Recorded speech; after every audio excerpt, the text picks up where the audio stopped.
with the children. Can you hear?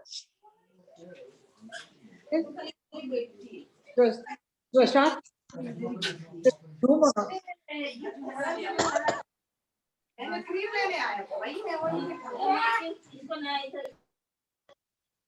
हमको दिखाई नहीं दे रहा. Rajiv, mute everybody, please. Yes.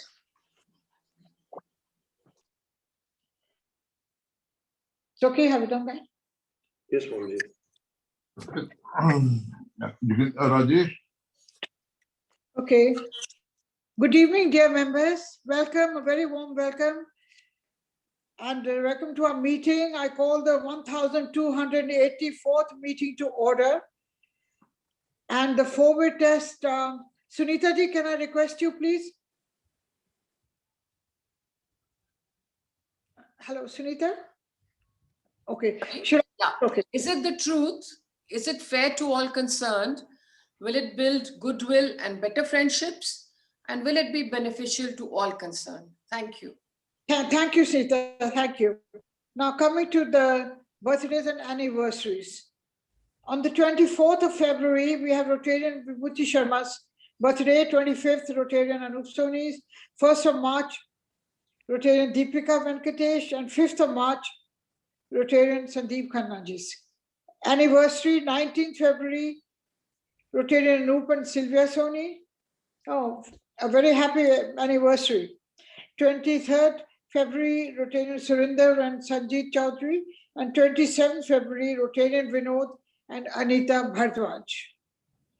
Okay, now moving on to the Rotary information. RCDC, our president nominee, you see her lovely photograph for 2022-23, Rajni ji. Pleased to share with members that Rotarian Rajni Suji has been selected Rotary Club of Delhi Government City's president nominee for the year 2022-23. Welcome, Rajni ji. We look forward to the year with you. The Singer Vocational Center. I'm pleased to share with members that Rotarian Meena Sethi donated bales of fabrics to the Rotary Club of Delhi Garden City Singer Vocational Center at the Majlis Park. Rotarian Rajni Suji donated the steel almara and South Extension Center to store the fabrics. Thanks to Rajni ji and Meena ji for always being so supportive at our vocational center. And our vocational center, South Extension, 7 girls passed their exams at the RCDC Singer Vocational Center, Noida. The school restarted after lockdown, and currently 27 girls are enrolled, and we are running the center in 3 shifts. Once again, great efforts to our Rotarian Rajni Suji and all people supporting this. Thanks to Vocational Committee Chair, Rotarian Rajni Suji, for making such efforts for the smooth running of these 3 centers. We hope that the girls at these centers will enhance their talent from this sewing center, and which will enable them to earn their livelihood. Actually, the sewing machine for years has been the last fallback of the lone woman, especially for our without a commercial skill who is there without a commercial skill or a formal education. So it's wonderful that these girls are there learning this skill. The committee is also working, the Balgram committee, the Balgram orphanage. Pleased to share with the members that the committee, Balgram committee, is working very hard, and we're meeting regularly once a week to monitor and discuss the upliftment of the standard of living of the inmates at Balgram. The committee is working on providing better living standards, including individual beds, study tables for the children, and our Rotarian Sunil Sharma has very kindly donated rupees 5.65 lakhs for 9 computers for the 9 houses, and besides other requirements. Rotarian Sonal Bansal has very kindly agreed to donate shoes to the children at Balgram. Thank you ever so much to all of you. The Rotary Art Fair. As this is a lean year, because of COVID, we will not be able to hold our charity ball, and the club needs funds to sustain the projects. This year, we are planning to organize the fundraiser, an online art fair, and Rotary Emerging Artist of the Year Award. We plan to launch this event on our Charter Day, which is the 11th of April. Members are requested to please kindly help to collect all information of the prospective buyers and also try to get directory of RWAs and other social clubs to whom they are attached and send in to our club secretary Rajiv Taneja so that we could have them visit the art fair. Secretary's announcement is program there?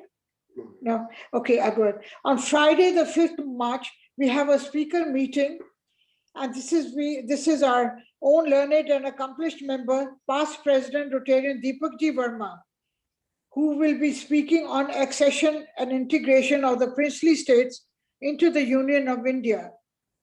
It will be an interesting insight as to how this came about, a chapter of our history, perhaps even forgotten. On Wednesday, the 10th of March, we have our annual Goodwill Golf Tournament. This is the annual Goodwill Golf Tournament between members of the RCDGC and heads of missions of various countries, and will be held as per details. The venue will be the Delhi Golf Club. Time is 7:30 in the morning. On Friday, the 26th of March, again, we have a speaker meeting. We have Zorawar Daulat Singh, is an author of stature, and hopefully he will talk to us, a club, on his latest book, Power Shift, India-China Relationship as a Multipolar World. Thank you. Today, dear members, it gives me great pleasure and a privilege and pride to have our ambassador, His Excellency Navtej Singh Sarna, a former diplomat from India, address our club. Actually, when I asked him, "Sir, what will be your topic?" he said, "Just a writer's diplomatic journey." May I take this pleasure of introducing our ambassador to the club. Ambassador Navtej Singh Sarna is an Indian columnist, author, and former diplomat ambassador. Sarna's last diplomatic appointment was as India's ambassador to the United States during 2016 and 2018, when he guided India's engagement with the US during the first 2 years of the Trump administration. Prior to this, Ambassador Sarna ji served as India's High Commissioner to the United Kingdom at the time of the Brexit referendum. From 2008 to 2012, Ambassador Sarna ji was India's ambassador to the State of Israel. Earlier in his career, Ambassador Sarna ji served in various bilateral and multilateral diplomatic capacities in the Soviet Union, Poland, Bhutan, Geneva, Iran, and Washington. He also holds the distinction of being the longest serving spokesperson for India's foreign ministry. Ambassador Sarna ji later served as the special secretary in charge of international organizations, anchoring India's presidency of the UN Security Council, as well as arms control and nuclear negotiations. As secretary during 2014 and 15, he was the top official responsible for India's relations with 95 countries. Wonderful, absolutely. Ambassador Navtej Singh Sarna is also an established author of fiction and non-fiction.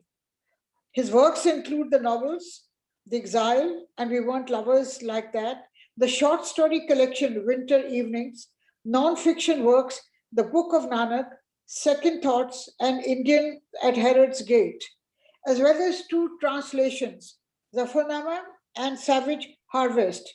He has been a regular contributor to several Indian newspapers and journals, as well as to the Times Literary Supplement, Financial Times, London Magazine, and the BBC. A graduate of Delhi University, Ambassador Sarna studied law and commerce. He's fluent in English, Hindi, Punjabi, and has working knowledge of Russian and Polish. Wonderful. We'd like to, over to you, Ambassador, for your, look forward to your talk. Thank you to addressing our club. Thank you. Well, thank you very much for inviting me for this uh, rather cozy club meeting. So I don't think a formal address is appropriate here. So I'm not going to have a formal address. I would much rather have a conversation. But I think you did want me to speak for a while. So maybe about 15, 20, 30 minutes or whatever you like. Yeah. Uh, and I really wasn't very sure on, what I should be speaking to this group because, people could be having different interests. So when you asked me very generously to speak about my journeys, I thought I would try and do that and combine both the writing journey as well as the diplomatic journey. Yes, sir. Uh, it's difficult to do that, 40 years of two parallel journeys in about a few minutes, but I will try and touch upon some of the major influences, some of the major places. And why I call it a writer's diplomatic journey is because a diplomatic journey is easier to connect in chronological terms. You go from place to place to place, as you said, the Silk Route. But on the other hand, a writer's journey is more an internal journey, and it is more difficult to map in a conversation. So I will try to sort of just speak in a chronological fashion and see where the writing comes in, and then we will see how it goes. But yes, the other reason why I said a writer's diplomatic journey is because I suppose I was a writer before I was a diplomat. So I was, coming from a family of writers. I was already a writer in my university days. But I was the kind of writer who comes up the hard way. He's the kind of not the whiz kid who produces a brilliant novel at age 19 and gets all sorts of awards. So I actually started with very small time kind of journalism, getting small pieces into the Indian newspapers. I was the university correspondent. Some of you may remember the famous newspaper in Delhi those days was the Evening News. Everybody had to go to Connaught Place, or everybody who went to Connaught Place had to come back with a copy of the Evening News because there was no other way of getting news those days. So I was the university correspondent of the Evening News in my student days, and I started writing articles for the Hindustan Times and Times of India and all that. And then finally, at that stage, I had no idea that I was going to become a diplomat. I had no idea what I wanted to become at all. I only had an idea of what I did not want to become. So I studied commerce and from the best college available, the Shri Ram College of Commerce. I did fairly reasonably well, but I knew what I did not want to do was to become a chartered accountant, which all my peers in the college were wanting to become those days. And then finally, I started studying law because it gave me an open-ended thing of doing everything I wanted. And I kept writing, and then I did appear for the civil services. And while I was appearing for the civil services, I was selected for what was a rather esoteric little service. It still is. It's called the Tata Administrative Service. And those of your listeners who may be from the corporate world will know about it. So I joined them for this very highly paid, highly respected service, which I joined for a few months. But then I got the option to take the Indian Foreign Service. I was already sat for the exam. I was selected. And I left, much to the disappointment of all those who would have wanted me to carry on to get a much better paid corporate career. And it's possible that if I had stuck on that, I might have ended up as a CEO, as a director on various companies. I may have had a better art collection and all sorts of things. But I think what was really getting at me those days was a certain restlessness, a desire to, and that is probably what came from being a writer, was to be, have an unpredictable sort of future, to have open landscapes, to have a lot of travel, which wasn't as easy in those days as it is today. The world was a more difficult place, and access was more difficult. So I excused myself from the corporate world and went back to the foreign service. And that really, I wanted change. And, as the famous saying goes from the 16th century Saint Teresa, is that there are more tears shed over answered prayers than over unanswered ones. So, I wanted change, and I wanted changing landscapes, and I got it with bells on. And what it meant was the next 35, 40 years or 38 years was, a time when you didn't know where you were going to be in a year or two.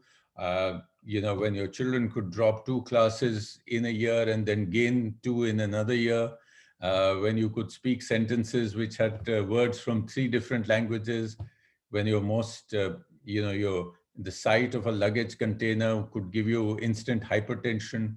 So, it was a constant life of movement. In retrospect, I wouldn't change a day that I had. And if given the choice, I would probably do it all over again the same way, because it was not just the diplomatic life, but it was also what it offered me as a writer. What it offered me in terms of change, in terms of understanding different cultures, and of exposing myself, which a tourist can't ever do that in the same way, whether even if you go and stay 3 weeks in a place, you don't get into a society like you do as a diplomat, because the diplomat also gets incredibly good access if he wants to make use of it. So all in all, the unpredictability, the transitions and all that, maybe upsetting at one level, but at another level, I think they're a fair price, because you do get a ringside view of history. You really are there, and watching things, and strange things happen to you, and different things happen to different diplomats, because every career is different. But I was very fortunate that I, except for the United States, I never really went back to another country for a second posting. So I had a huge swathe of postings from, starting from the Soviet Union in 1982, which was really the kind of place where you couldn't see the change, but you knew it was there below the surface or below the snow. It was coming. And nobody could have said in 1982 that in 10 years, this country will no longer exist. So, the kind of change that happens, that actually individuals outlast an entire empire. So there was this huge empire with nuclear ICBMs, with a superpower which was facing the West, and within 10 years it was gone. But while it was there, and while we were there, I think it was a great time. It was a kind of place where, and the other point I want to make is, every place you are a different, you use different tools. You cannot use what you're doing in the Soviet Union in London. And what you're doing in China, you can't do in Iran. So because it depends upon the context of the place, the history of the place, the cultural mores of the place, the social mores of the place. So that was a country and since I'm going chronologically, I should go back to that. That was a country in the early 80s where you had only formal levers of power to use. You could talk to the Foreign Office, you could talk to the Kremlin, or you could talk to the House of Friendship for cultural issues. And you couldn't go out and talk to free media because there wasn't any. You couldn't go and talk to the opposition because they were probably all in deep prison somewhere. But India, as an Indian diplomat, even a junior diplomat, the junior of the juniors, the third secretary, we were darlings of the Russians. And you had a tremendous clout. People, old ladies would come and hold your hand and pick you and guide you in front of this long queues and say, no, you're a special person. People wouldn't, but there were difficulties. Ordinary Russians couldn't come to your house. Every maid or handyman who came to your house was employed by the KGB. So you had to live and make the best of things. But again, a tremendous experience, which I think, unfortunately, the younger diplomats of the next generation cannot see, they cannot even imagine. Because that was the kind of world that has actually vanished forever. But again, as a writer, it left me with tremendous wealth. I fell in love with the Russian language. I fell in love with the Russian literature, the history, the culture. And, we saw what we could. I visited Boris Pasternak, the author of Dr. Zhivago's grave outside Moscow. Uh, Absolutely wonderful experience, which because he was not a person you could talk about. So just to find his grave was an experience. And when I visited, I still remember it was Easter Day and somebody had put Easter eggs and flowers on his grave. I tried to go to Tolstoy's house, and this is a kind of example of what happens because this was a few kilometers outside Moscow. But since we hadn't applied for permission, our 3 cars of our officers were stopped and sent back because you couldn't go outside Moscow without due permission from the Foreign Office. So that was early Moscow. A few years later, I was in Poland. Again, the kind of here the change was on the streets. I mean, there were demonstrations. There was solidarity was in, and again, I'm talking of mid 80s. Solidarity was in protest. The communist government was still there. It was the center of political change in the world. It was the microcosm which in 4 or 5 years would completely destroy the Warsaw Pact and finish communism in all those countries. So you actually saw it happening. Again, just to give you a feel of what an Indian diplomat's role could be in this kind of a place was amazing. We had an excellent relationship with the communist government. General Jaruzelski, those who recall the name, actually visited India in 1985. And at the same time, the solidarity people who were still underground would reach out to Indian diplomats because we were known as the land of Gandhi, we were known as the land of non-alignment. And these people would actually come and meet us in the late middle of the night and say that, guide us in our protests because you people know how to do non-violent protests. So here was India, when we had good relations with both. So to the extent that my boss, the Indian ambassador, when the first election actually happened and Lech Wałęsa, the Solidarity leader, actually got elected, had won the election, he not yet become president, the first ambassador that he met was the Indian ambassador. And the Indian ambassador, I was about to leave Warsaw and he was very generous. He said, listen, you followed this for the last 4 years, you come with me. And so I went into that meeting and Wałęsa did talk about Mahatma Gandhi. So these are the kind of things, and that's actually when my first book got accepted because a publisher from India came to Poland, and I just called him like a fellow Indian. I said, come and have dinner at home. So he came home for dinner. And while we were talking, he said, he saw my books, my sort of library and all, and he said, why don't you write us a book? We are going to do a series. So we are doing folk tales from different parts of the world. Can you do a book called Folk Tales of Poland? So I collected a little, I did a little book. It's really a little book, but it was useful for the Poles because there was virtually those days nothing in English, which they could use. So I, took children's fairy tales, I took old LPs, I took old films and transcribed those folk tales into English. And the Polish embassy in Delhi was very thrilled enough to launch it and distribute it to all their embassies because they didn't have too much in English those days. So there's a kind of flavor of how postings and your writing, etc., could actually mix. A number of other postings followed. I won't go and bore you with all the details, but I went to Bhutan, and Bhutan really went into, it was a delicate posting because how to behave as a diplomat in a small neighboring country, it's like playing with China because you can easily spoil your relations by being overbearing, by being over present, over intellectual, over analytical, but it's a great place to make friends. And that's the sort of training virtually as a first secretary that you get, which later serves you exceptionally well as an ambassador. And Bhutan really went into my writing bones a lot. I managed to learn how to write short stories. And I love the hills even now. So I could, absorb a lot of the hill atmosphere from Bhutan. And that in a sense has still stayed with me. There's nothing better that I would like to do and go and spend 2 weeks in Bhutan any particular year. There was the Geneva, which was a very, very busy European posting. So that, that was that. And then there was a short phase I had in Tehran, in Iran. And that is an exceptionally interesting country. Unfortunately, I didn't stay all my 3 years because I was pulled out. But that was a kind of country where you could, which was politically interesting, culturally so rich that we couldn't even scratch the surface of it.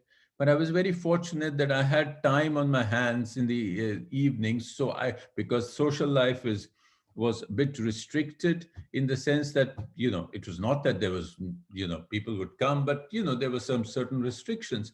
But just the thrill of, so I spent a few hours every day learning Persian. So, that was a kind of wealth, because why I wanted to learn Persian was very simple. Like most Indians, you want to understand Urdu Shairi. So you think that it comes from Persian. And yes, it does. There's so much influence, but so many words mean different in Urdu and mean slightly different in Farsi. But, you begin to learn to read, and suddenly you get another dimension, because without the language, you really don't get the feel of the country. And later on, again, to link it up to my other work, I think that those few 7, 8, 9 months of learning Farsi stood me in great stead when I translated Guru Gobind Singh's Zafarnama from Farsi to English many, many years later, 15, 12 years later. But that's the sort of thing that, you don't know where it's going to come in useful, but somewhere it does. I did do another stint in the United States, but perhaps we can talk about the United States together a bit later. And then I was the spokesman in Delhi, which was like a whirlwind of 6 years. I did about 50 odd visits with the Prime Minister and the Foreign Minister of the day. I worked actually both with Mr. Vajpayee and with Dr. Manmohan Singh, and I worked with three foreign ministers from different parties. So that was a great learning experience, because again, you saw everything at very close levels. And out of these visits, I don't want to talk too much about anything, but I think the mother of all visits for me was the visit of Prime Minister Vajpayee to Islamabad for the SAARC summit in 2004, January, the 4th of January, 2004. And it was a multilateral visit. It was a SAARC visit, and we weren't even sure the Musharraf and Vajpayee would actually meet. So, but they not only did they meet, but they came out with a joint statement, which gave us peace for the next few years, which built relations, which both sides kept until the terrorist attacks started again. But that was a great occasion. I was handling the Indian media, and we took about 375 Indian press people with us. 2 chartered aeroplanes were taken, not at our cost, but they bought tickets, but we provided the facilities. And we had this tamasha going on in holiday in Islamabad. On the terrace was the India Media Center. There was cricket on television. There were kebabs being eaten. There were ghazals being sung, and there was media work. And a lot of the Pakistani media were there intermingling with the Indian media. So that was something which it also took me back to my roots, because, that's where we come from. So I got a chance actually to go and visit Rawalpindi, where my father had come from. I went and saw his college, the Gordon College. And, I went through those areas and streets which I had heard already so much about. Again, I did 6 visits to Pakistan as a spokesman. And how that helped me in my writing was immense because I was researching Maharaja Dalip Singh. And the novel I was writing was The Exile, which is based on Maharaja Dalip Singh's life. And I made 3 or 4 visits to Lahore, which was his capital. And I visited the fort. And I saw for myself everything there, Ranjit Singh's, place, the Sheesh Mahal, the Suman Burj, the fort, where everything happened in the whole period of his death and post his death and the annexation of Punjab. And again, for a novelist trying to recreate the atmosphere of the place, there is nothing like visiting it actually. No number of books, no number of photographs can give you the feel of the light, of the air, of the breeze, of the flowers. So, that's what I was very, very fortunate for that. Sometime later, I think when I finished as spokesman, I got my first ambassadorship. I was sent as ambassador to Israel. This again shows you the kind of change that has happened in the world. When I joined the Foreign Service in 1980, the first diplomatic passport I called was stamped, not valid for travel to Israel and South Africa, because we had no relations, no diplomatic relations with those two countries. And, 32 years later, not 32, 28 years later, I was ambassador to the country I was not supposed to visit. So things had changed so much. The Indo-Israel relationship had evolved so much. And that's a country whose intensity cannot be duplicated anywhere else. I mean, it's the crossroads of 3 major languages, Hebrew and Arabic. It's the crossroads of Christianity, Islam, Judaism. Every inch of Jerusalem, old Jerusalem, is conflicted and fought over. And then his whole country is obsessed with existential fears. I mean, there are fears that the enemies of the Jews will throw the Jews back to the seas. The Jews feel that they have come here because this is a, God-given command that they have to come to the promised land. And everybody believes in these beliefs with tremendous strength. And then there are kinds of Jews, how stratified that society is. There are Ashkenazis, there are Mizrahis, there are Sephardis, and then there are 20% of Israel is Arab. Many people don't know that. There are Arab citizens within Israel. I'm not talking of the West Bank or Gaza, but within mainstream Israel. And they sit in the parliament. So everything is deeply nuanced. It is deeply conflicted. It is the most interesting political and cultural place that one can ever go to. And I managed to, see a lot of the old stuff there. And I was very, very fortunate that I actually found a story which I could write. And I produced a book on Israel called Indians at Herod's Gate, which is about the Indian hospice, which is in Old Jerusalem. I don't know how many of our listeners today have visited Jerusalem, but if you haven't, I would suggest that a visit to Jerusalem is absolutely essential in this life. And if you do go to the Jerusalem, you must visit the Indian hospice. It is there since the 12th century, where Baba Farid from Punjab went and meditated there, and then his followers started building up. It's a very complicated history. I don't have time to go into it today, but even today, it is the director of the Indian hospice is a 93-year-old half Indian, half Palestinian gentleman, a tremendous gentleman who has kept the Indian flag flying there with his family through Second World War, through the 67 Arab-Israeli war, to this day today, and we today support it. So I've written his story, his family story, and the story of Indians coming to Jerusalem from the 12th century onwards. It's an amazing connection. Indians going to Jerusalem is not something which is very well known, but I was enriched by being there, by making a large number of visits to Jerusalem, walking those lanes. Um, People, and there's an amount of risk involved because people used to say, you're an ambassador, you can't be just wearing jeans and walking through these dangerous alleys. Somebody, I said, no, I used to walk, and this, even the Arabs would sing Hindi film songs, and the Jews would sing Hindi film songs, and the Armenians would sing Hindi film songs, and they would be happy to see me. So, there was no danger at all that I ever felt. But Israel was again a tremendous place for intellectual work. The writers of Israel, the Amos Oz and David Grossman's, just to have a meeting with them would teach you so much about Israel that no number of books would teach you. So again, that was a hugely rewarding posting. And I did my last two postings.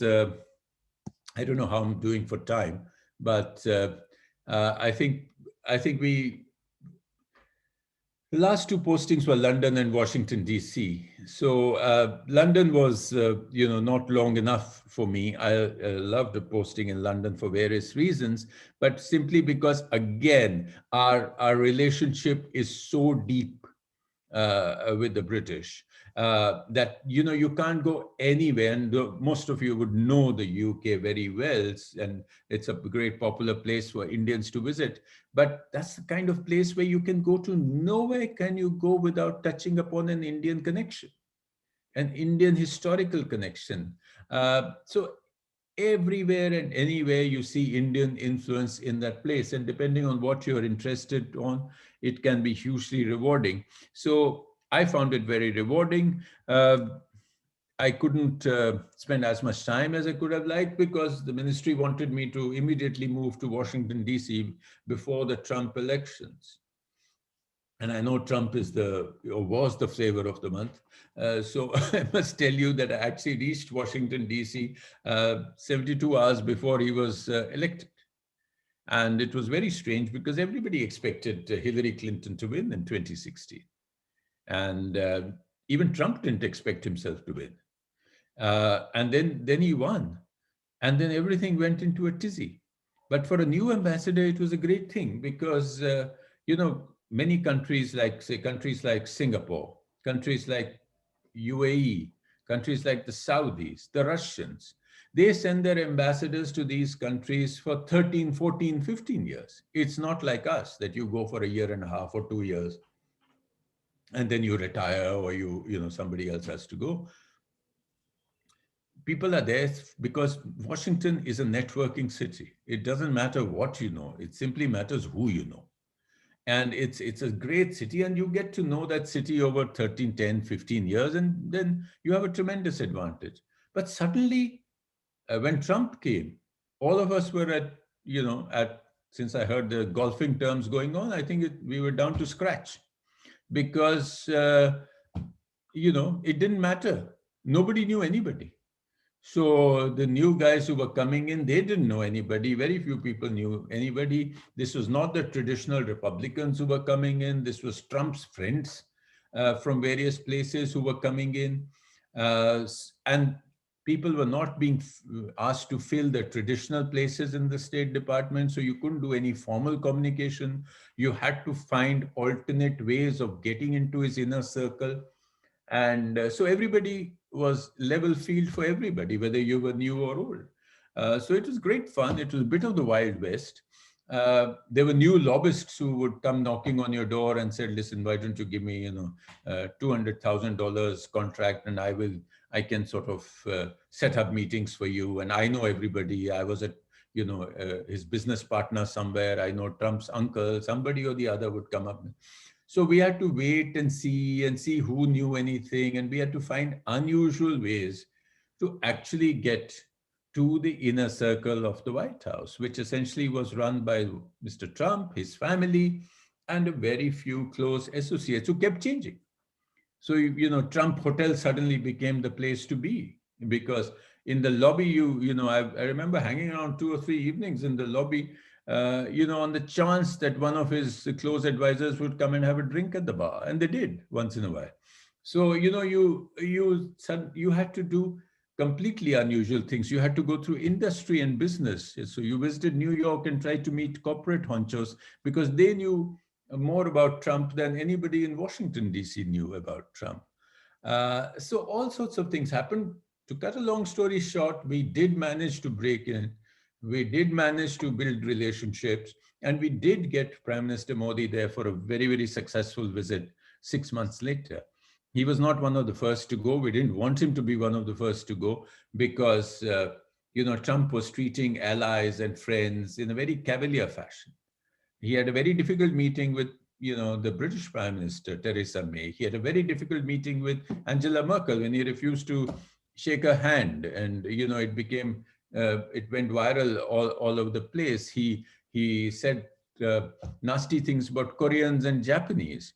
So, so there was an advantage in sort of waiting it out and breaking, but ultimately we did manage to have a very successful visit. Ultimately, you saw Trump came to India much later. Prime Minister Modi went to the United States twice during his visit. And during those 2 years, we made a huge amount of gains in strategic terms, in defense and security terms. And we didn't do too well on the trade side. And, that kept catching the headlines. But ultimately, it was 4 years of playing the personality game with President Trump, because you had to factor in his unpredictability, his tweets, his changing his senior advisors all the time, and his language. And, today it seems like, so innocent, the Biden administration, so straightforward, so mainstream. I call it the milquetoast administration because, it's nice and sweet and, tasty. But so there are no unpredictabilities, and they've already got everybody in place. So you can go and meet the Secretary of State, the Assistant Secretary of State, and so on and so forth, not in the Trump years. So that's where I finished my rock and roll career in President Trump's administration in 2018. And that was it. And of course, all this time I was writing whenever I got the time. I was stealing time. I was writing on long flights. I was writing whenever I could so that I could produce the books that I have produced. I gather that we must probably have finished my 25 minutes. So I should stop here if Radhi Sahiba, you say so. And then I can be happily take questions or comments, if any. Members, how lovely. What an interesting journey, I would say, in between your writings and the countries and your exposure to even security, for that matter, for yourself. And yet you kept at it. Thank you. And did you go alone to all the countries? Did your wife accompany you to most of the... No, she accompanied me everywhere except Moscow, where I was unmarried at that time. Okay, that was the reason. So Indraji, I have a question. Yes. Navtej, I don't know whether you're a storyteller first or a diplomat first, but you're woven together so beautifully, your journey, that I'm thinking in my next life, I want to be Navtej Sarna. And That's very kind of you, yes. Yeah, it's been fantastic. But what's been fantastic is that you have seen, when you joined the Foreign Service in the early 80s to today, the dramatic change in the foreign policy, of course, from the Cold War and our alignment with Russia, and now, the last few years, the alignment with the US. But yet we try to walk a kind of very fine line, and try and be non-aligned. But it's difficult in today's age, I know that the Americans have great concerns over our defense deals with Russia, So how do you see our foreign line going, forward? Because you will have to, it's very difficult to kind of toe the middle line. Yeah, very true. You've really hit a very relevant point. And it's, there were times when being non-aligned was easier than, being independent today is, because the world was very clearly divided into two groups. And you could just sit it out. And, when you could sit on the fence and the fence wouldn't be too painful below you. So, you could handle those days. Today, the world has become far more complicated. So you see, again, we are moving back to a time of great power rivalry. The Soviet Union has gone. Russia has recovered, but not recovered enough to, it's more of a spoiler in today's world. You have a rising and aggressive China. And you have a United States which has, is actually tired of global leadership, it seems. So even not just Trump, even Obama was sort of pulling back from various things. There's a kind of fatigue. And now they're trying to come back under Biden. Biden has said his slogan is America's back. So you have a different configuration, and we have also moved. Today we have, hopefully good relations with all the great powers. I mean, we have problems with China, clearly, but, with US, with Russia, we have historical relations with the US. Our relationship has been moving positively upward for the last 20 years. And, even on defense and security, particularly on defense and security. And you have good relations with France, and, the UK is in a mess on its own. But, so we have to still maintain what we today call strategic autonomy. We don't call it non-alignment. So we have to, we can't leave our relationship with Russia in defense and security because we have legacy of those weapons and weapon systems. The Americans are, can get hassled about it. So it's a constant tightrope walking. So you have to be more important to each person than pose a danger with another relationship. So the Americans must find us important enough to take into their stride our relationship with Russia. The Russians must find us important enough that, okay, never mind, let them improve their relationship with the US. But still, we have our little game here going on here. So this is it's not easy. And it's many times it becomes, it becomes more defined. Like today, when we have a problem with China, the US has a problem with China. So you can see we are going more and more openly into Quad. Even today's newspapers have a conversation of the 4 ministers on Quad. And, a couple of years ago, we were very cautious, very reluctant to go with the Quad because we were worried that the Chinese will get upset.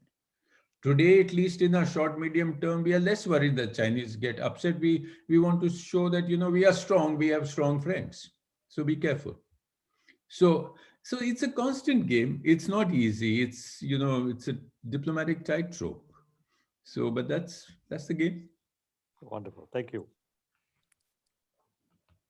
Actually, Mr. Sarna, I just wanted to ask you one thing. Mhm. That, I mean, like staying in our very, say, within our country, we have this feeling of self-importance. We feel India is a very important country for the rest of the world. I mean, like we feel that the world is as much interested in our country as like we are in all the other countries. So, what were your like? What would you like to inform that? Yes, say within the US or within Russia maybe, of course, but Israel, so many of these countries. I mean, like, where does India stand really? When it comes to say significance, or yes, taking us as a power, some I mean, like an economic entity, of course, a cultural entity, and things like that? Well, it's again a very good question, but I would say that in most places, I mean, in all places that I've been, I think India has enjoyed a very high standing. That doesn't mean that there's no criticism of India, but at the same time, there's a high standing. There's a high standing because of our potential. There's a high standing because of our history and culture. There is a high standing, at least there was 15, 20 years ago. And, today the entire world economy is in doldrums. But, because of our growing economy after our reforms had found teeth. For instance, and then of course the fact that we are a huge democracy, this sort of thing in this part of the world, there's no other country which has all these things going together. The fifth factor I would say is the success of our diaspora. Yeah. So, Indians are seen. I mean, even way back in, in my first posting in the United States was over the change of the millennium. And, in 2000, some of you may recall, there was the famous Y2K problem. Absolutely. Where everybody thought that computers will stop working on 1st January 2000 and the bank accounts will freeze and all sorts of things will happen. And till then our techies were basically seen as cheap labor. They were called techie coolies, But then Y2K solutions came from Indian professionals. And then suddenly this whole thing happened that, oh no, Indian guys are really professional at IT. So, so the whole image started changing. In Israel is very keen to build relationships with major countries. Especially with countries like India. So when we actually, set up an embassy in 92, I mean, we are one of the biggest and most important partners for the validation of Israel. Forget anything else. I mean, today, agriculture and all. agriculture, water, Irrigation and things. and the Israeli technologies are brilliant, but they are on a very small scale. So they bring them to the Indian scale and then see, expand it. So Israel is like a little lab, but from that lab, everything has to be brought to scale. So whether it is telecom, whether it is cybersecurity, whether all these things, I mean, a country like India, Israeli tourists. I mean, here are people who come and travel. Every Israeli who goes to the army comes out once, to chill out for 6 months. He goes to India, So he goes to Himachal, he goes to Kulu, he goes to Goa, he goes to Ladakh, and he's welcomed. Because for us, he's a foreign tourist. We are not worried that, oh, he's Jewish, right? So this is the kind of country which has traditionally welcomed people with differently than, say, even European countries would welcome them. So again, in the United States, again, as I see it, it's been rising because, there's the diaspora, there's the increasing influence of the diaspora in the US politics. There is the Indian economy, the Indian market, the Indian source of professionals. India as a counter to China. India as a country with, increasing amount of defense and maritime naval comfort because we have signed agreements with the US and, confidence has really built up. So when they're looking for a major power in the Indian Ocean, in the Indo-Pacific, as it is called, even Japan doesn't have that sort of size. South Korea doesn't have that kind of reach or size. But India is a net security provider in South Asia. So for each country at each different time, you can respond to other things. It's not always perfect. It's not always without hiccups. But I think all in all, you feel proud to be an Indian abroad. Mr. Sarna, I would like to ask you a question regarding Indians as tourists abroad. What kind of image? I would just like to share my own experience, particularly in Israel, you've been talking about. It's only just about less than 2 years back. We went to Israel at two places, one in Old Jerusalem, another place in Tel Aviv, where the trader said, I don't want to sell to you. I don't want to talk to you. And one place in a Tel Aviv market, we are trying to buy dry fruits. He refused to sell to us. And I was flabbergasted. I said, I don't know. Did you ask him why? He says just, I don't want to sell you. That's all. It's my choice. And that's the way he answered. And in Old Jerusalem, in the market, I asked only, there was some silk scarf. And I said, is it made in China or is it made in somewhere else? He said, no, I don't want to sell you. I don't want to sell to Indians. Well, I'm sorry to hear that. I haven't come across that, but if you say so, then it must be the people must have had some bad experience. I think one thing the Indians do a lot is bargaining. Maybe that's because of. So that is bargaining is again a culture in some countries. It's not a culture in some countries. It's just irritation for some people. So I think that could be one reason that I can find. But I'm surprised you found it at two places in Israel, which is unusual to say the least. Yeah. Navtej ji, can I ask you a question, please? Yes, please. Good evening. Good evening. When Rani Saiba had sent about your profile, and I was actually going through Facebook where I read one of your blogs, but I could not open it. So if you can throw some light on that. In one of the interviews in 2017, you said that it is the Indian tech industry which has created more jobs in US. Why so? Indian tech industry has created more jobs in US for American. Yeah. You see, what was happening was that I think if I remember that the context of that was that one of the things that Trump had in mind was that we are losing jobs to other countries. You see, so that was what he was saying, that we are losing jobs.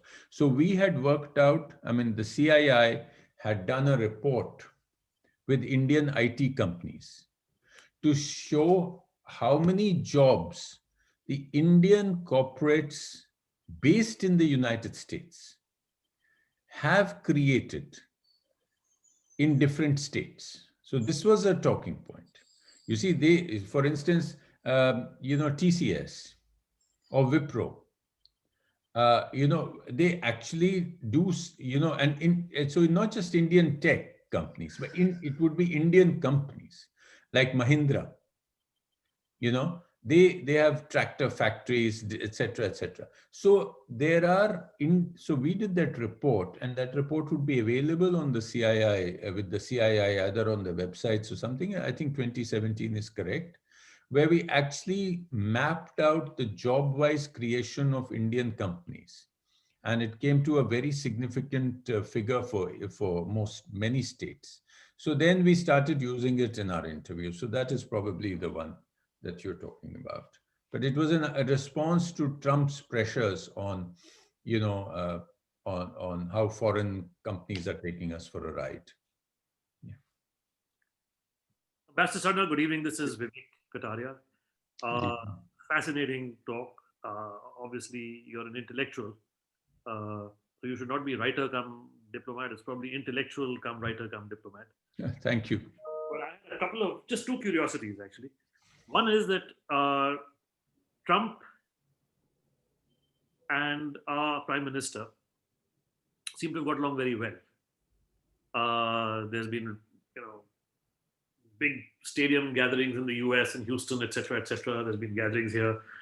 So my question, of course, is that how does that bode for our relationship with Democrat Biden-led US government? So that's one curiosity I've got, and I would like to hear your views on that. And the other, I don't know if this is a term, but I seem to have discerned what I would call, and I don't know if this is a term, COVID diplomacy, where we seem to have, where we are providing vaccines to not just our own, but also to neighboring countries to start with, and others. And maybe, wouldn't mind your comments on that. Because someone was asking about how is India seen in the world, and Sunita was asking that, and does this change our image, or does it just enhance the image? What does it do for us? Well, I think on the first one,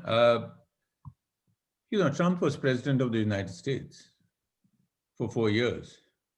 So you had to get along with him, and I think he was a personality-driven person. So you had to, and I think the Prime Minister got to him very fast, to be honest. Within 5 minutes they met, they were both laughing, and in 2017. And then Trump loved crowds. He talked about the crowd on his inauguration for weeks, and there was a whole debate in the US media that was it a big crowd or was it not a big crowd? And he said, this is the most beautiful crowd ever, the biggest crowd ever, etc., etc. He loved crowds. And that's why he came. He came to the Texas rally with the prime minister, which is very unusual for a sitting president of the US to go to a rally of another visiting leader, because he came for his own reasons, because he wanted to get the big crowd and votes or whatever. And I think the biggest thing that he kept talking for his visit to India is, so many million people are going to come to listen to me. So he was again a man of crowds. So I think we played that card, and I think we played it well.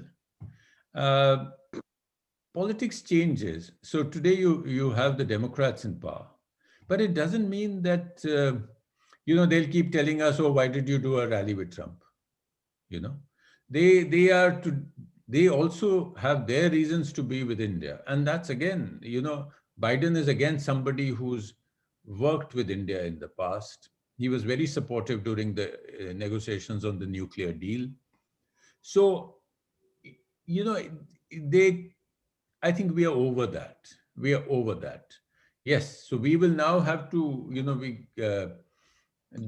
I don't think they are going to keep holding on to, why did Modi and Trump have a rally together? Because they also know the realities, the strategic realities of India, the need to work with India. They just don't want to be going and looking at the past. So I think we'll get over it. The fact is that Democrats have slightly, Washington, D.C. the Democrats do have some different priorities. So different nuances will come in, and then we will have to, play our diplomacy and cater to those things. On the vaccine diplomacy, I think it's a sensible thing to do, because India is seen as the pharmacy of the world. We do make vaccines very well, and we have a reasonable stock. So I think if we are helping out other countries, it's only to the good. And sometimes you have to balance your domestic needs with here. Whether we should vaccinate everybody in India before we start exporting vaccines, I think that's not a realistic thing. So both are going hand in hand.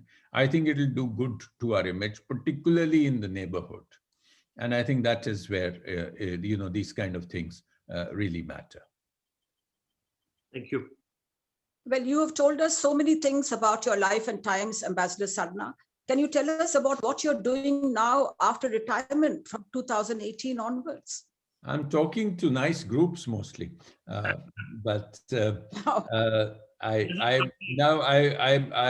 have deliberately so far kept out of a structured commitment. So I basically decide every morning what I would like to do. So, but yes, my main preoccupation is writing. I've been working on a book, and I will hopefully get on to another book soon. I'm writing occasional articles in newspapers. I write a monthly column in The Week, and I do a fair amount of reading. And somehow, this COVID business has grounded us, but it's also created this webinar industry. So I've had quite a few of these sessions, both in foreign policy as well as on literary matters over the last year or so. But yes, so it's been a mix of all these and just, trying to stay at home and do some exercise because you can't go out. So that actually the days fill up quite fast. I also do one or two other advisory things. I'm advising the new public school, which is coming up. It's called the Kautilya Public School of Public Policy, Kautilya School of Public Policy in Hyderabad. So, that's been something which I did, few meetings. I am an independent member of the National Broadcasting Standards Authority, which is a self-regulatory body set up by television channels. So that, is 1 or 2 meetings a month. So, it's like, the typical Indian thali with many katoris of different types. So dip into this or dip into that. The very best thali that there is. Thank you. I had a question. Yeah, sure. Can I hear? Hi, sir. Thanks very much. I really appreciate the opportunity to hear you speak here. I'm absolutely not associated with the official mechanism of the United States, although I pay for the bill as a taxpayer. So that's the greatest extent. So one of the things that's astonished me as a fan of India for a long, long time, like decades, is I've never had the feeling that India, like official India, either understood the United States or cared that they understood. And that feeling came over me when Prime Minister Rao addressed Congress, and he spoke about an obscure Texas or a Supreme Court case that involved Texas being an integral part of the United States, and the analogy being to Kashmir. And I thought, you're standing in the well of the Congress, and you're talking about something that Americans don't give a crap about that, and you have an opportunity to really take your case to people who really want to like you because they see all these successful people around here. They like the food. They want to like you, and you get up and you sound like papyrus. And I can't say that, Prime Minister Singh, pretty much there. And then, Prime Minister Modi basically doing like an Ambani style wedding with their, rally. That's not the sort of thing that really betrays an understanding of what moves US opinion or what Americans would find appealing about India. And there's so much to tell. It's almost as if there's a purposeful not telling about the India story. And just to pick off a few things, am I completely out of, is that just leftover from the pro-Russia part? Is that an official, a memory of trying to remain non-aligned? But it's astonishing to me, knowing both places moderately well. Well, I think you're probably right as on this till the 90s, because I think we did have, we've been sort of difficult partners for the first 50 years of our relationship. And we were very often on the wrong foot, either country. And I must say it was both countries. Indians felt that the US never understood us, and that, Johnson, the amount of damage that Nixon and Johnson did to the Indian psyche about the US is tremendous. I mean, JFK and Eisenhower were seen as positive. And then, it didn't last, JFK didn't last long enough, unfortunately. And then Lyndon Johnson's was so difficult, even about food aid, and Nixon was building up China and couldn't care less about India. So, those things went very deep into our psyche also. And there are dozens of books on, how India and the US were, on different sides of history, let me say, for the first 50 years. But I think I would say that things have changed since the time of Bill Clinton's visit to India. And I think that was essentially, I have a personal view, and people don't always agree with it. I think it was our nuclear tests that did it. India suddenly grew up. And, for the US also, India, it was like an alarm bell. That what is this country about? Why did they need to do nuclear tests? Why couldn't they just stay put? So that's when you started having the actually intensive official level dialogue. I'm not talking of the leaders, but, we had the Strobe Talbot Jaswant Singh dialogue, which ran for 2 or 3 years, in which actually we began to discuss everything, our security concerns, our military, etc., It improved when Clinton came to India and went back with a very positive image. Vajpayee went there. Kargil clarified a lot of matters in US. And I think during the Manmohan Singh Bush friendship, which was very good friendship, I think there was a very, of both the official sides on both had a very threadbare discussions on issues. That's why we reached agreement on the nuclear suppliers group and on the Indo-US nuclear deal, and India has become a part of the MTCR and the Wassenaar agreement. You know, the arms control regimes which were made to keep out India allowed India to come in. So I think there is a far greater understanding on both sides. In India too, there was till some time back this reflexive knee-jerk reaction against the US, you know, which you could put it to leftover of Soviet influence or you know, or a non-aligned reflex. But you know, that is today, it's become more the exception. I think if you look at the think tanks around Delhi or Mumbai or wherever, you will not find too much writing which does not recommend a closer relationship with the US. So I think there is a far greater understanding on both sides. In the US too, you know, because the world has closed up, it has sort of, you know, become closer, technology said there's much more information.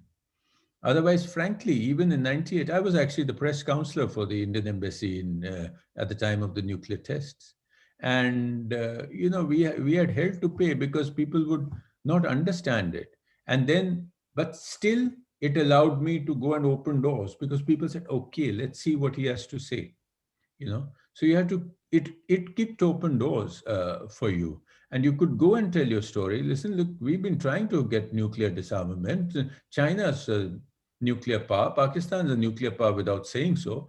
And, you know, we needed to take care of ourselves because nobody else was helping us. And you must remember we had come out of the, you know, the permanent perpetual extension of the NPT. We had come out of a CTBT, a Comprehensive Test Ban Treaty, which was against Indian interests. So we lost faith in the world to take care of our security. We had to do it ourselves.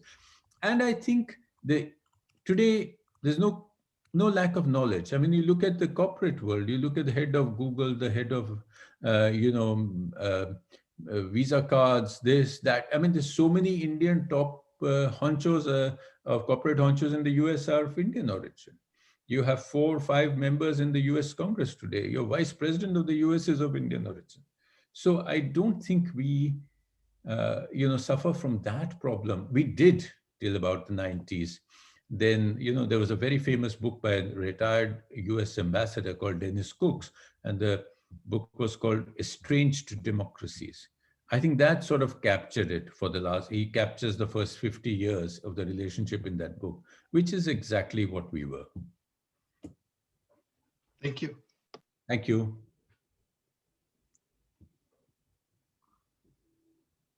Can I ask another quick question, if I may? Sure. So, Navtejji, you know, when you mentioned when Modi went to Texas, and howdy Modi, huge crowds. And one of the things that he did was he extolled the, you know, diaspora to vote for Trump, right? And of course, it caused some anguish here among opposition, etc. But then you had these tweets by 3 or 4 people who most Indians have never heard of. And yet the MEA came out with all its guns blazing. If this happened in your term, and when you were spokesperson, how would you have reacted? Would you have reacted the same way as they currently did, or would you have done it differently? I think on the first issue of about his, you know, extolling people to Trump, I think the jury's still out. You'll find 2 different versions on whether he referred to the previous one or he was referring. So let me not get into that. On this thing, you know, I'm too far out of the system to know what the system does. But let me say that this kind of a decision to do something like this would not happen at the level of the spokesperson. The spokesperson is that the correct thing to do? Come out guns blazing over some, you know, You, 3 you've got, tweets. well, again, the jury is out, and you'd find it on different, different people taking different stands. And you really have to raise my pay grade from the spokesperson to get an answer. Thank you. But extremely interesting, Navtej Singh, really. Thank you. Thank you. So when are your other books coming out? Well, no, there's nothing. I mean, my one book is still to be picked up by a publisher, so it's just been submitted. So we'll see. Hopefully, somebody will take it up soon. So, Thank you. It's been an excellent evening. Thank you so much. thank you. Fantastic. Yeah, may I formally request our senior member, past President Sita Vaidilingam, give the vote of thanks, please. Well, Mr. Sarna, I'm Sita Vaidilingam. I'm a past president of this club, and I'm a lawyer. And I can say that we are welcoming you this evening, not merely as Rotarians, but we are also welcoming you to your sasural, because your uncle-in-law is our prized senior member and past president, Admiral IGS Khurana. His daughter Ravina is on the verge of joining this club as an independent Rotarian. And speaking for myself, I do know little bits and pieces of your family. My brother Shankar and his wife, they are your friends. Your 2 children are both lawyers. And the younger of the 2, your daughter, was in the Dwarka Law College with my nephew, Shiven Vaidilingam. So there is a little bit of a personal connection. I was totally enchanted to hear that you're not only a man of letters, you're also a man of travel. And somewhere along the line, your letters and the travel have merged to create a most wonderful kaleidoscope, which is what makes you what you are. Now, when I was at the bar in the Delhi High Court in my early days, your wife's sister was also in the bar. We were very good friends at that time. She later left the bar and took up a law-related job, I think, in the US. So, so on all levels, I was able to connect with you. I'm very happy that you came to the club today. I think our members have enjoyed the interaction, but then anyone would enjoy listening to a person whose life has been so rich and so varied like yours. You have served in so many countries, all of which are totally different from each other. And you ended your illustrious career in 2 of the world's greatest countries, the UK and the US, which itself is a very unusual combination, which doesn't fall into the lot of too many foreign service officers. When I was thinking of what I should say in this vote of thanks, I also have a couple of ambassador relatives.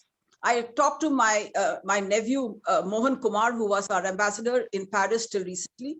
I asked him, tell me something about Mr. Navtej Sarna, something a little unusual, which people may not know, so that my talk on a Friday evening, where people may not want to sit glued to a screen and listen to people talking, no matter how interesting they are, will not be so stereotyped.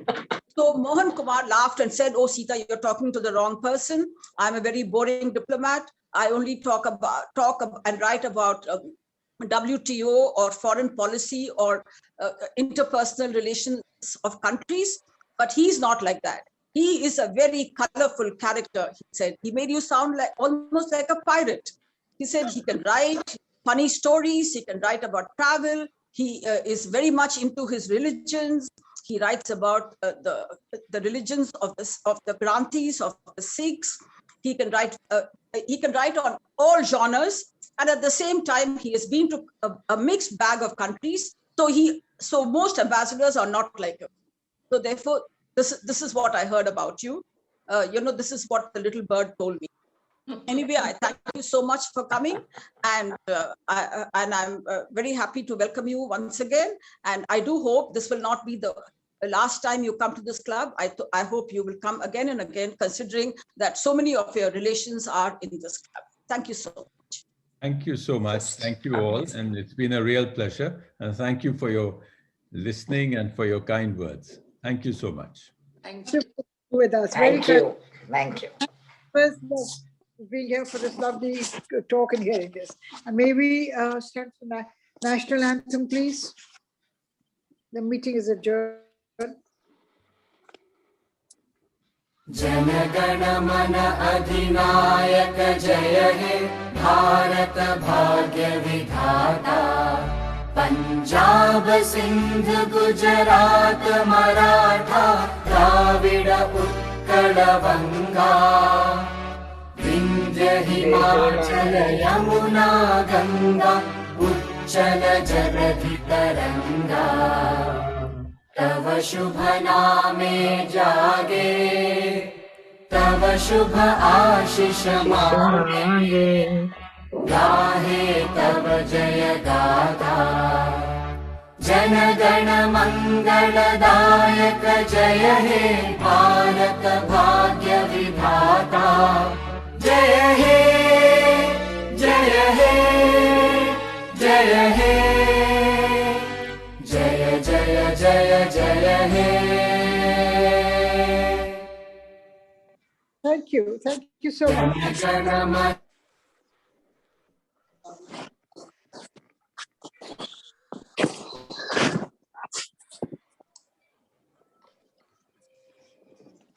Hope you all enjoyed the evening. Yeah. Nice, Very interesting. It was very nice, very nice. Nice. So in this Thank Amazing. you, everyone. Thank you so much.